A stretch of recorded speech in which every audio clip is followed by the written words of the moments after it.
Você acredita em falta de amor próprio? Existem crenças muito arraigadas que tentam explicar a nossa dificuldade em alcançar os nossos objetivos na vida. Essas crenças elas são muito disseminadas sim, nas conversas entre as pessoas e até em muitos livros de autoajuda. Mas eu nunca vi uma análise profunda a respeito dessas crenças. Elas sempre são tomadas assim como verdades absolutas, inquestionáveis. As pessoas usam esses conceitos muito livremente e aplicam sempre que não conseguem ir além do comportamento habitual. E dá a impressão de que elas dão respostas, mas respostas a quê exatamente? Explicam o quê? O que elas solucionam? Quais os resultados concretos que elas trazem? Nenhum. São apenas, sim, conceitos vagos, só que travestidos de palavras fortes, né, e falsos. Uma coisa que eu acho assim muito importante a gente refletir. É muito arriscado aceitar conceitos assim como verdade absoluta sem analisar esses conceitos. Principalmente essas palavras da moda que de vez em quando surgem. Surgem aquelas palavras assim bombásticas, né, muito fortes, que impactam, que a gente lembra delas com frequência, principalmente essas que tentam enquadrar as pessoas em categorias.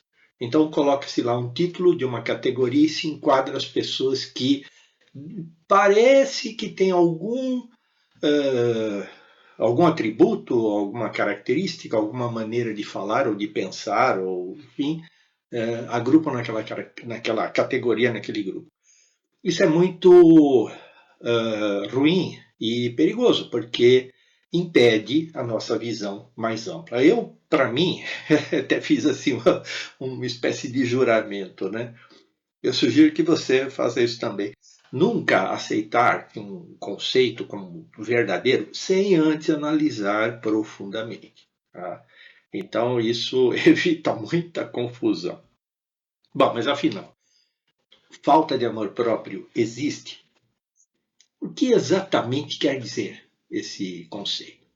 Normalmente, quando a gente faz essa pergunta, a gente recebe respostas vagas, tá? Do tipo, a pessoa não se ama o suficiente, então ela não dá valor para as suas necessidades. E alguns exemplos, né? Se a pessoa se amasse mais, enfrentaria o chefe e pediria aumento. Se a pessoa tivesse mais respeito por si mesma, que é outra forma de dizer que falta amor próprio, ia dizer tudo o que quer dizer para sua esposa, para o seu marido, para o seu vizinho. Se a pessoa acreditasse mais na sua capacidade, na sua competência, enfrentaria as resistências, os oponentes, os opositores, né? E iria ganhar as batalhas da vida. A ideia por trás desse conceito é de fragilidade, é de fraqueza da pessoa.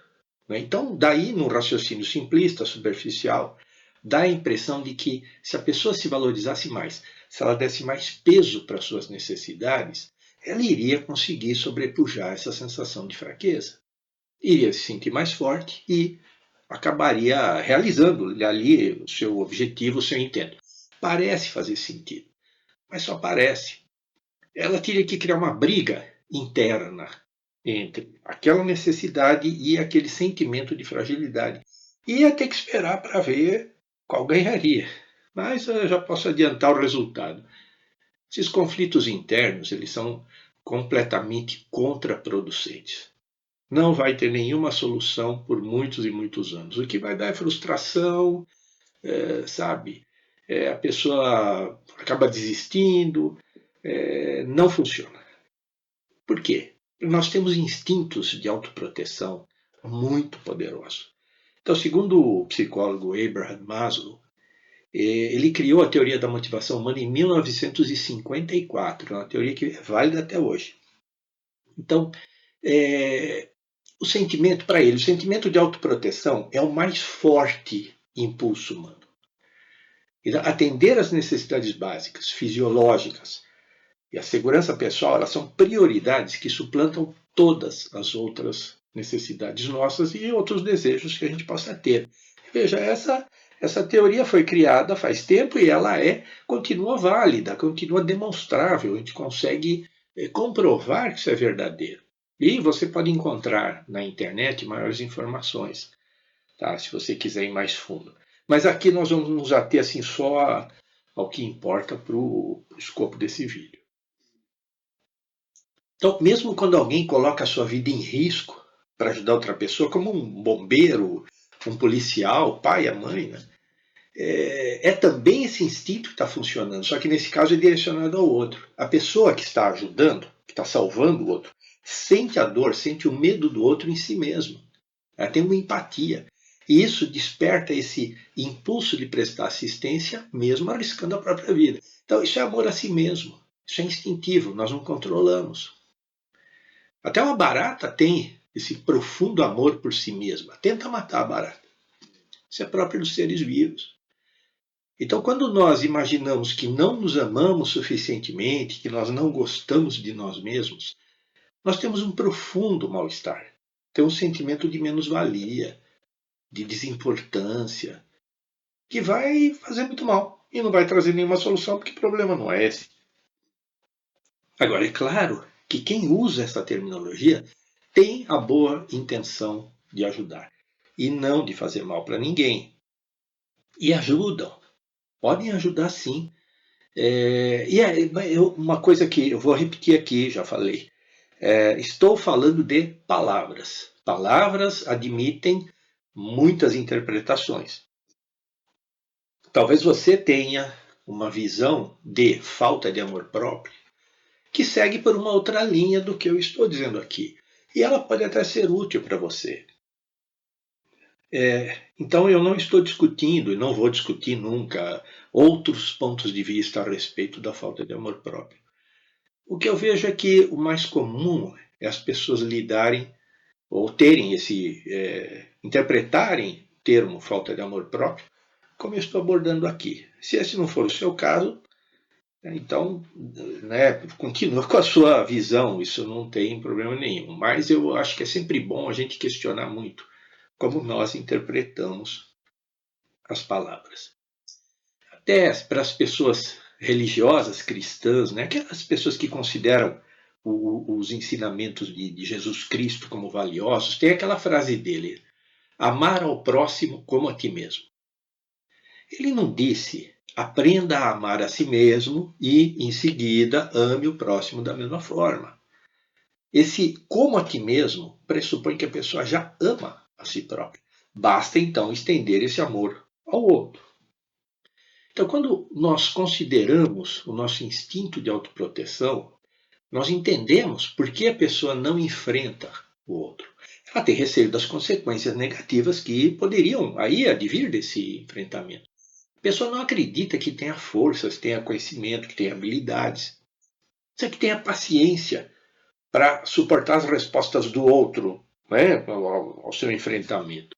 Isso não tem nada a ver com amor, mas com autoconhecimento. E se ela fizer um exame mais aprofundado de si mesma, ela vai reconhecer os pontos que precisa mudar, precisa melhorar. Um exemplo. A pessoa descobre que acredita que ela não tem habilidade para argumentar diante do outro. O outro vem com aquela verborragia, aquela agressividade e domina o debate. Essa é uma descoberta fantástica. Por quê? Porque ela é objetiva, ela é concreta, delimitada, é fácil de compreender, não é um conceito vago. Então, é muito mais fácil encontrar uma solução para um problema que está claramente definido. Qual é a solução para isso? Ela deveria fazer uma lista dos argumentos que defendem a sua opinião, refletir sobre quais argumentos o oponente pode utilizar, e aí ela lista, ele pode ser que ele fale tal coisa, aí ela lista. Para cada um ela pensa numa resposta. Então a chance dela ser pega de surpresa num debate vai ser muito menor.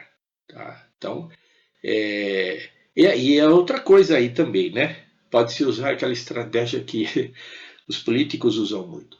O repórter chega para o político, faz uma pergunta e ele não está preparado para responder aquela pergunta. Ou não é favorável para ele também, né? O que ele faz?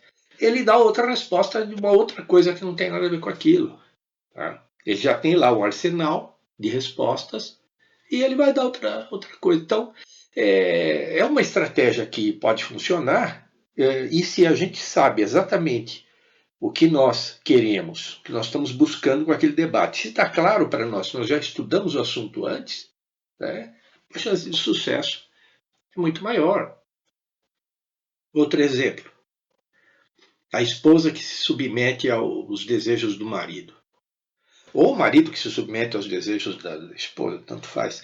Eu dou exemplos assim genéricos, então você vai adaptando para as situações, para suas situações próprias. Então a pessoa vive infeliz nessa condição. Aí alguém vai dizer, se você tivesse mais amor próprio, cuidasse melhor de você mesmo, você enfrentaria seu cônjuge, diria o que pensa, se separaria, viveria a sua vida. Aí também é fácil falar, né? Para o outro fazer coisas estrondosas na vida. Então parece fazer sentido, mas se baseia numa premissa falsa. A de que a pessoa não está cuidando adequadamente de si mesma. Isto é impossível. A pessoa sempre está cuidando muito bem de si mesma. Ela acredita que o melhor para ela, o mais seguro, o mais saudável, é se submeter. Ela escolhe o mal menor. Ou ela se submete ou enfrenta aquelas ameaças, aqueles perigos que ela imagina que vão acontecer se ela se aventurar a mudar de atitude. Aí vai passar décadas tentando valorizar a si própria, está esperando que isso resolva a situação, mas não vai resolver nunca, porque ela já se valoriza. É por isso até que ela está nessa situação, que obviamente não é boa. Mas o objetivo é autovalorização, autoproteção, que já está funcionando perfeitamente. Qual que é a solução aí?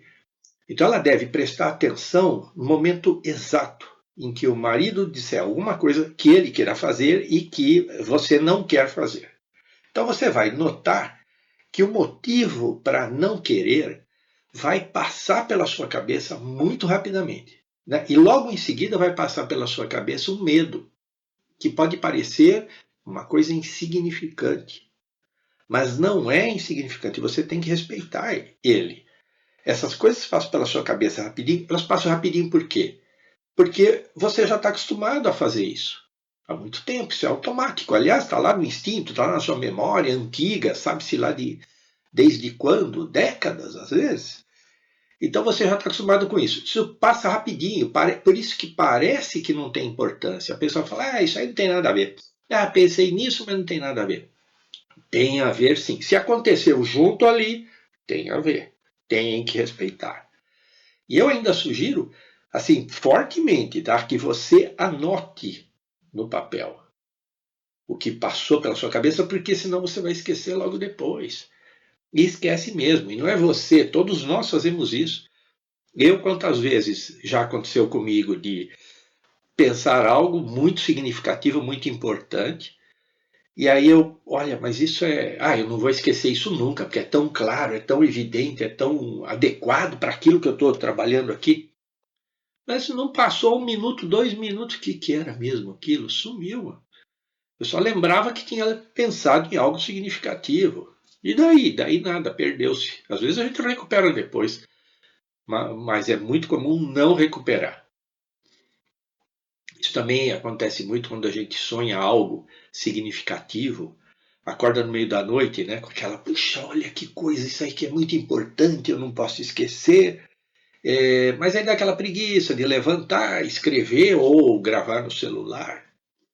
Amanhã eu faço isso. Acabou, perdeu. É melhor você levantar e registrar aquilo. Então medita sobre esse medo, analisa o medo, veja se bate com a realidade, ou se é exagerado. Pergunta para outras pessoas se esse seu medo faz sentido ou não. Esse aparente pequeno medinho está impedindo você de ter uma vida harmoniosa. Então tem que ir mais fundo. E, sabe, é preciso respeitar isso que passa pela nossa cabeça. Lembra daquela inteligência que eu já falei, aquela inteligência imensa? Essa é a inteligência que está gerando tudo isso. Isso aí não é bobagem, não. Não é bobeirinha, não. É muito importante. Então, temos que aprender com essas coisas que passam pela nossa mente. Só isso muda a vida da gente. Tá, um exemplo. O seu marido determina como é a casa de vocês. Então, se ele quer pintar de amarelo, vai ser amarelo. Se ele acha que o fogão da marca X é o melhor para vocês, é esse fogão que vocês vão ter. Ele não gosta de carne de porco, então essa carne não entra na sua casa. Então, assim, da próxima vez em que ele determinar alguma coisa que você queira diferente, presta atenção à medida que ele fala. Então, ouça ali os seus sentimentos, registre os seus pensamentos, escreve, se possível, que é o ideal. Aí vai passar alguma coisa parecida com isso.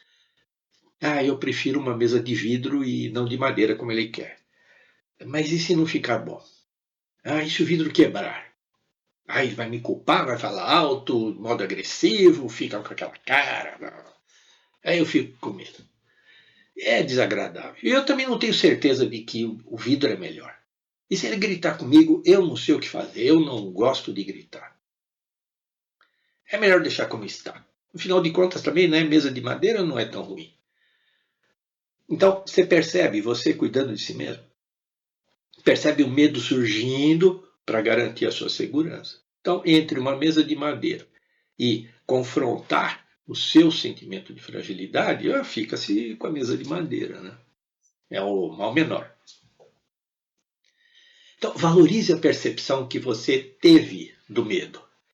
Sinto que sou fraca e que meu marido é forte.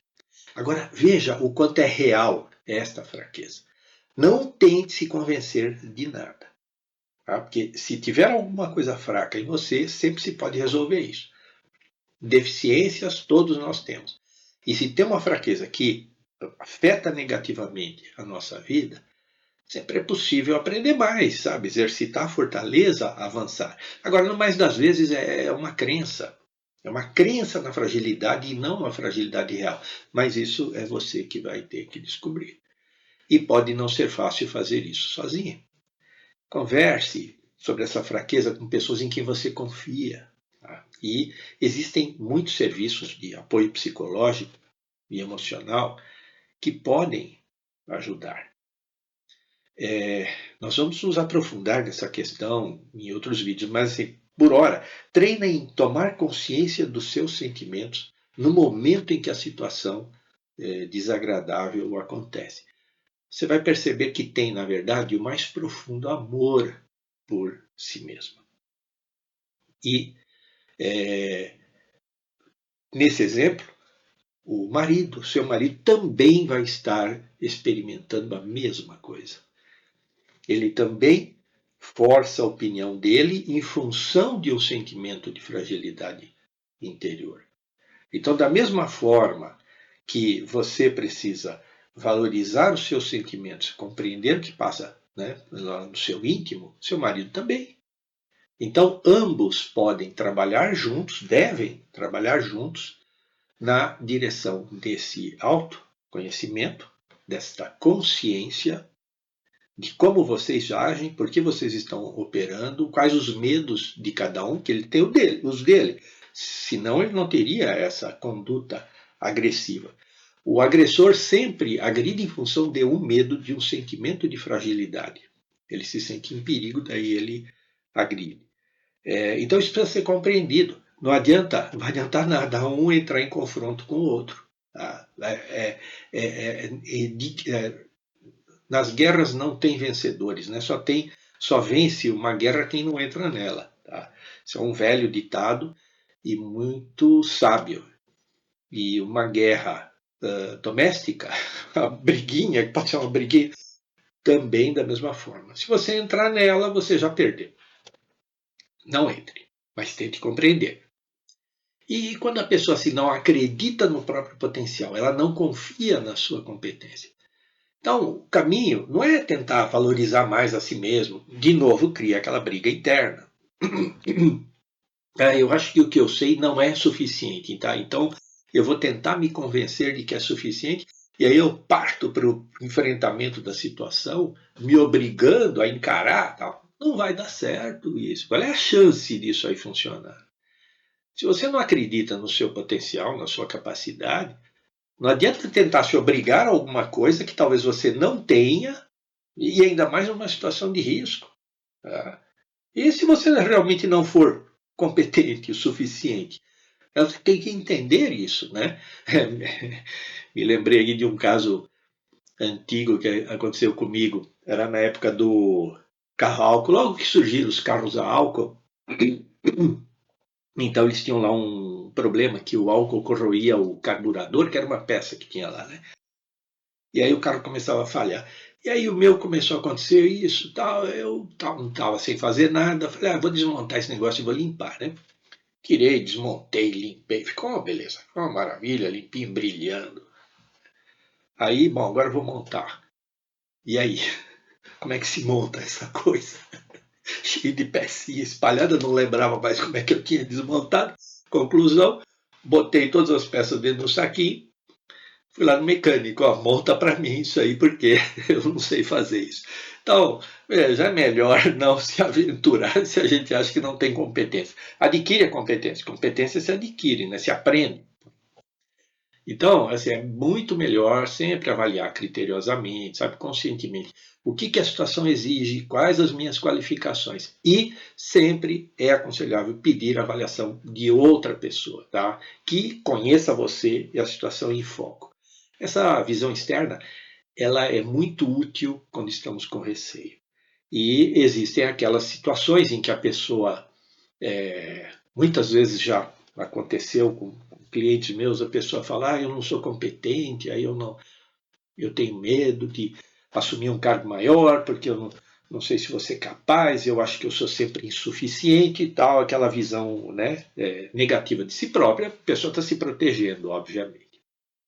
Aí eu vejo o histórico dela, a pessoa está na empresa há muitos anos, tem aumentos de salários, né, com regularidade, vai ganhando postos cada vez mais elevados, é considerada pelos colegas, pela chefia, pelos líderes. Então, a pessoa é lógico que é competente. Eu estou vendo pela avaliação dos outros que ela é competente, não preciso eu avaliar. Então, aí existem outros motivos, que são esses medos, essas coisas todas, que não tem nada a ver com a capacidade dela mesma. Ela já tem a capacidade. Tá? É só não está querendo assumir, compreender isso. E assim, começa pequeno, começa nessa análise, mas anda rápido, ande rápido. Tá? Então, quando nós temos dúvida da nossa competência, da nossa insegurança, nós precisamos acalmar o nosso instinto de autoproteção, porque é uma inteligência que está lá por trás. Só que essa inteligência trabalha com os dados que ela tem. Então, o que nós precisamos fazer é fornecer para essa inteligência dados reais, dados comprovados de que não tem perigo.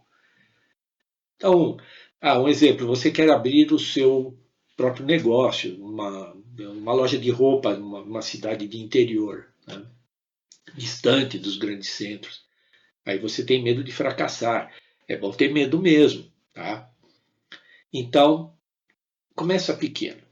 Alguns modelos, sem loja física, sem grandes investimentos. Fale com as pessoas próximas, pessoas conhecidas. Então, as respostas positivas que essas pessoas darem, caso isso aconteça, vai ser a confirmação de que você é capaz e de que tem um mercado para o seu negócio. Então, vão te dar a confiança necessária para você seguir adiante. A partir daí, anda rápido. Expanda o mais que você puder, sem correr grandes riscos. Os pequenos riscos fazem parte de qualquer iniciativa, de qualquer caminho novo, né? Isso a gente vai ter que assumir mesmo. Se você gostou, dá um like. Considere se inscrever no canal e divulgar para os seus amigos.